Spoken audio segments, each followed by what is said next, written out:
I'm a wife, I'm a mother of 6 kids. One is in heaven. I'm an artist, and I'm a facilitator of young widow and widowers on Long Island. Larry was a very special person. I met him in a bar. If you believe in love at first sight, it was truly love at first sight. He has these sparkling blue eyes, and he had red hair, and I always was attracted to red hair. And I'm Italian by culture, and he was a redheaded Italian, which is very rare. We just hit it off immediately. As soon as we started speaking to each other, we were like inseparable. He would walk into the room, and it was like, here he is. He would be the party. He was very well loved by a lot of people. He was always looking to help someone. I was 42 years old when I lost my husband, and he was 44.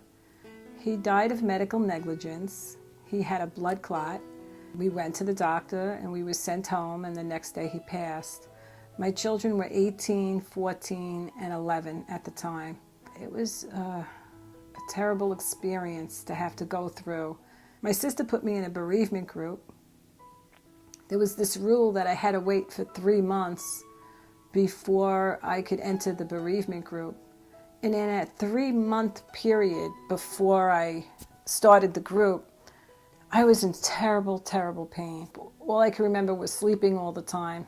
I wasn't really much of a mother to my 3 children. I started one-on-one therapy, and the therapist wasn't bereavement because I didn't know who to seek. And she actually closed her eyes while I was speaking. And I thought to myself, how could anybody go through this? This is horrible. And that's the start of me wanting to go back and to change what was out there. The 3 months before the group, I called them a couple of times because I was desperate. I needed something, and they said, nope, you have to wait. They rejected me. That's one of the things I never understood. How could someone reject someone who's grieving? Like, where is your compassion? When the group did start, I didn't realize the benefit of the group. I was kind of fighting it. I didn't want to be a widow. It wasn't something that I chose to be. It was something that happened to me. The last night of the group, I went to that session, and we had like a candlelight ceremony. And I felt to myself, I really belonged with these people. They understood my pain. They were all grieving as well. And there was something special about that day. I kind of wanted to then keep connected to them. And I kept asking them, what are you doing this week? What are you doing this week? And I kept the group going.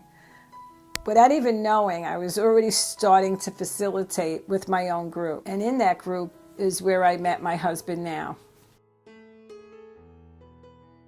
I couldn't go back and do groups until I felt that I was in a good place myself. I had met someone in my bereavement group, and after a year or so we started to date. And then after 4.5 years later, we were married. That's where all the extra kids come from. I started out with 3, and he had 3. And after we were married 1 year, I told him I want to wait a year, and then I'm going to go back and I'm going to start something on my own. So I called my church, and they took me and they sent me for workshops where, I learned a little bit about the bereavement process. And they gave me a book, and they let me start. My first group was 2 elderly ladies. I really wanted to do a young group, but I decided, all right, I'll take them, and this way I'll have some experience for the younger group. And they never knew that it was my first group. At the end of the group, on the last session, I said to them, this was my first group, and they were shocked. So I knew that I was able to do the group. And something special happened in that group that I'd like to share. There was a woman that came in, and her loss was just as long as mine. Now here I'm remarried a year, and she's still in grief, still seeking bereavement groups. And there was a woman out of the 4 women that I had, it was her second loss. She lost her first husband, and now she had lost her second husband. And the woman that came in said, I don't want to meet anyone. I'm afraid it's going to happen to me again. And the other woman said, if I had to do it all over again, I would do it all over again. Even though I know that I was going to lose my second husband, I still would have went through the process of meeting him, dating him, falling in love with him because of how special their love was. That's what happens in the groups. One person helps another person. I just bring them together, and they help each other. My group starts at any time of a person's loss. I get phone calls all the time from young widows and widowers, and I don't even care if it's 1 week. I take them. We have them repeat. I have a group of 8 other facilitators that have come back and have helped me. They're all widowed, and they also know this plight, this journey of living without your spouse, raising your kids alone, doing all this alone. So we're doing it together. And we take them before the 3 months and we have them repeat. So what if they repeat? Because the purpose of not taking someone in the first 3 months is they feel that you can't concentrate, and you can't. But how terrible it is to reject them in the beginning of their loss. So we take them in, we put our arm around them, we hug them, we tell them we understand, we're here for you, just stay with us. And they do, they repeat it, and we watch them get stronger within the group. The other thing that I do that's different is I take them midstream. It's an 8-week program. If someone calls me week 3 or week 4, and I know the holidays are coming, I'll take them, even if they're only with me for a couple of weeks, because I don't want them to go through the holidays without being part of a group. We do a fundraiser walk. And with the fundraiser, we're able to help some of the young widows that have financial hardship. And that's what makes us different. I had a 35-year-old woman, and her husband had ALS. And I remember her saying to me, but he was so young. And he was young. And I went home that night and I cried.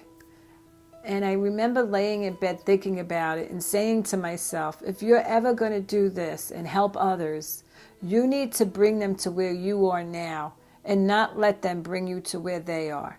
And from that moment on, every time I did the group, I kept telling them what I did and how I got myself through this. Looking at the gratitude that I had, well, there are people who go through a lifetime who never find a love. And I'm so grateful that I had that love. And I'm grateful that I had it twice in my life. So, try to find the good things, the things that we should be grateful for, the things to appreciate, instead of always looking at the negative. So that's what helped me, always saying to myself, bring them to where you are. Don't let them pull you back. Because I listened to death all year round. In the beginning, I did the group, and now we have a Facebook group. And now I'm looking to do YouTube videos to try to help people on an online basis. So I always feel like I'm growing because I'm always looking to help the widow. I also started an older group to help older widows because there's just not enough people going back. It's kind of like, I got married and I went back. A lot of people get married and they just keep on going. Like, you got to go back. You got to help people, because who else will understand this? Because you're the only one that they trust, because they know you feel the same thing that they feel.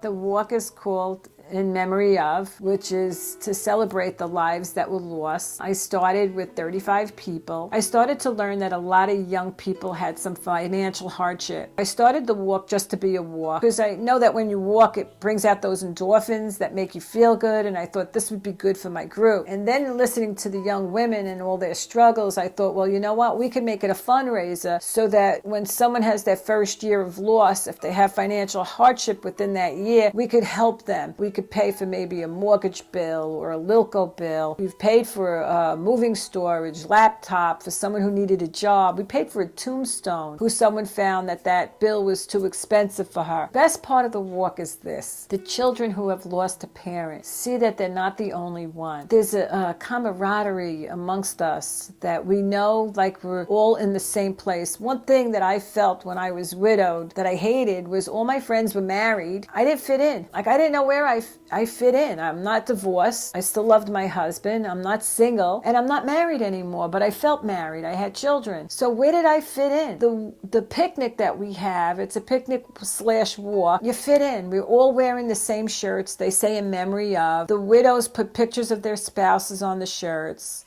They donate baskets with the type of hobby that their loved one had. If someone was an artist, they donate a basket full of artwork. If someone liked the racetrack, they donate tickets for the racetrack. So it's a really beautiful thing, and they write like a little bio on their spouse. When people win it, they kind of get why they won it. And I think that's important. We don't want them to be forgotten. We want them to be honored, and we want to celebrate their life.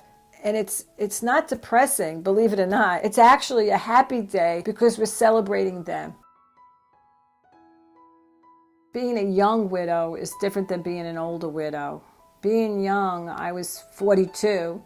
I would look at my grandmother who lived to be 96, who I take after, and I would say to myself, what if I live as long as my grandmother? I actually figured it out. It's 54 years. So I'd be 54 years alone, and I was only married to Larry for 20 years because of the pain of losing him. One time in my Facebook group, I asked everyone in the group, if the roles were reversed and your spouse lived and you died, what would you want to tell them? Everyone wrote the same sort of thing.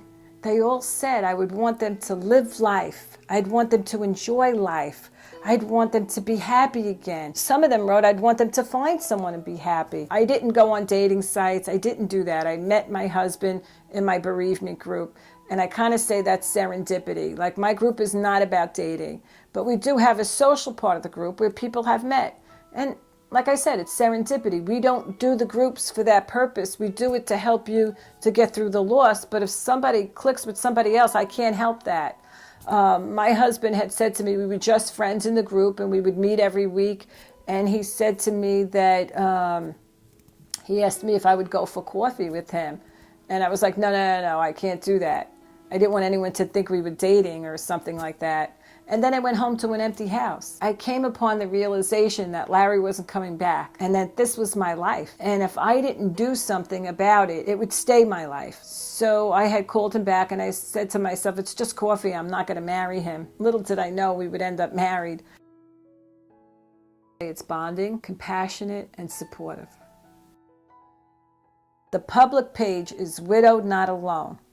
You can find me on Facebook there. You can inbox me there and I could put you in the private group. You could email me at widowednotalone@aol.com. You could call our church, St. Matthew's in Dix Hills, where you could reach us for the bereavement groups. They're always on a Wednesday evening. People that are 65 and over, I do a Monday during the day, but the younger groups are always on a Wednesday evening, and the teen group is at the same time that I run my group, because I run the young widows and their children are in at the same time, so that when we're done, the kids are done at the same time. We don't put siblings together because we want them to be able to share, and it wouldn't be good if one wanted to share and the other one would know what they were saying and maybe tell a parent or whatever. It has to be confidential. That's the most important thing in the groups, is that everyone keeps it confidential.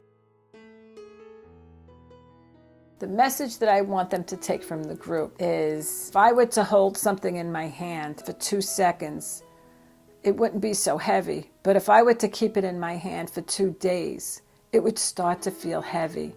And that's how grief is. In order to get rid of the weight in my hand, I have to put it down. It takes action on my part. So what I want them to take away is that they need to work on helping themselves, going to a good therapist, joining a good bereavement group, continuing with your group, doing social things with your group is like baby steps going back into society. And it takes action on your part to do these things. Sometimes someone will come in and they'll only come in once, they'll prejudge the group, and they'll never come back again. And I feel bad because I feel like it's such a struggle when you don't have the support of other people that understand what you're going through. You could have somebody you could text and say, you know, it's my anniversary, it's a tough day for me, and the other person gets it. Like, nobody else understands this journey like someone who's been through it. So that's what I want them to take away from it, that it takes action on your part. It's something that you have to develop.